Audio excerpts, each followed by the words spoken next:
میں نے اس سے پوچھا کہ میری بات سنو، منزل مل گئی ہے کیا؟ تو آگے سے کہنے لگی کہ ہاں مل گئی ہے منزل الحمدللہ۔ پھر میں نے پوچھا کہ کیا چل سکو گی تن تنہا جانب منزل؟ تو بولی انشاءاللہ میرا اللہ میرے ساتھ ہے نا، وہ کہتا ہے کہ میں تمہاری شارک سے بھی زیادہ قریب ہوں، تو پھر ڈر کیسا؟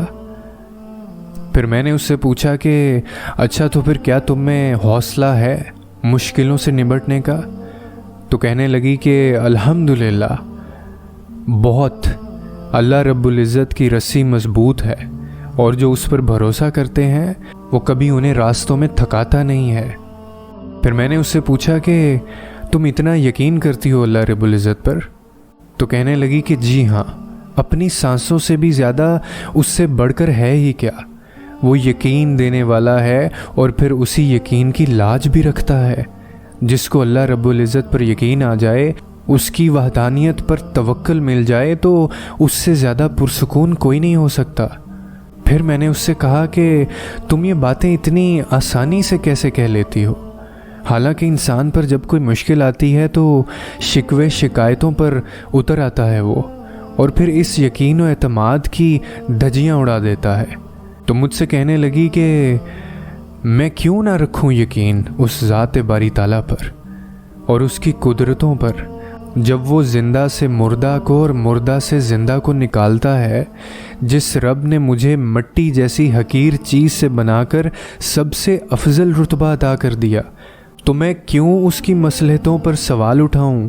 جس رب نے 6 دنوں میں آسمان اور زمین اور ان میں موجود ہر چیز بنا ڈالی، اور پھر ان سب کو بہترین طریقے سے سنبھالا ہوا ہے، کیا میرے معاملات میں وہ غلطی کر سکتا ہے؟ جس رب نے لاکھوں دلوں میں میرے لیے محبت بھر دی اور میرے ان گنت عیبوں پر پردہ ڈال رکھا ہو، میں کیوں اس کی شان میں گستاخی کروں؟ جو رب میرے سانسوں کو اتنا طویل کر رہا ہے کہ میں اس سے دعا کروں، تو پھر میں کیوں اس کی رحمتوں سے نا امید ہوں؟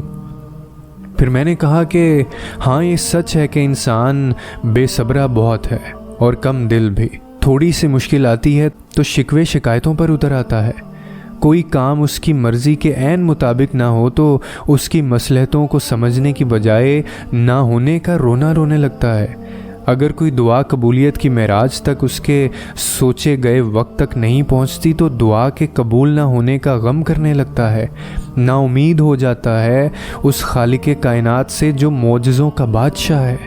حالانکہ یہ وقت شکوے شکایتوں کا نہیں ہوتا، یہ وقت تو دعا کا ہوتا ہے، یہ وقت تو کن پر یقین کا ہوتا ہے، یہ وقت تو صبر کا ہوتا ہے۔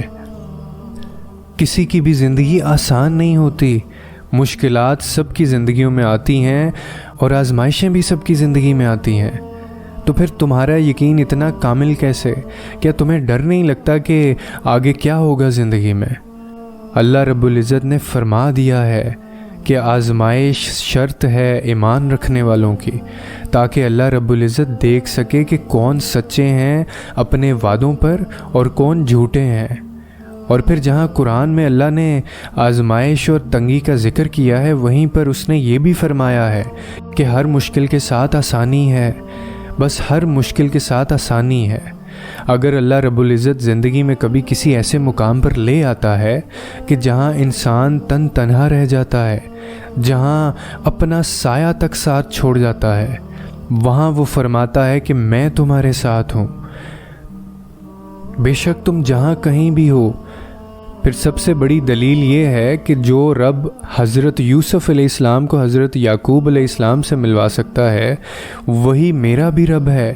جو رب حضرت ہاجرہ علیہ السلام کو تپتے ہوئے ریگستان میں پانی پلا سکتا ہے، وہی میرا بھی رب ہے۔ جو اللہ حضرت موسیٰ علیہ السلام کے لیے سمندر کو 2 حصوں میں تقسیم کر کے رستہ بنا سکتا ہے، وہی رب میرا بھی ہے۔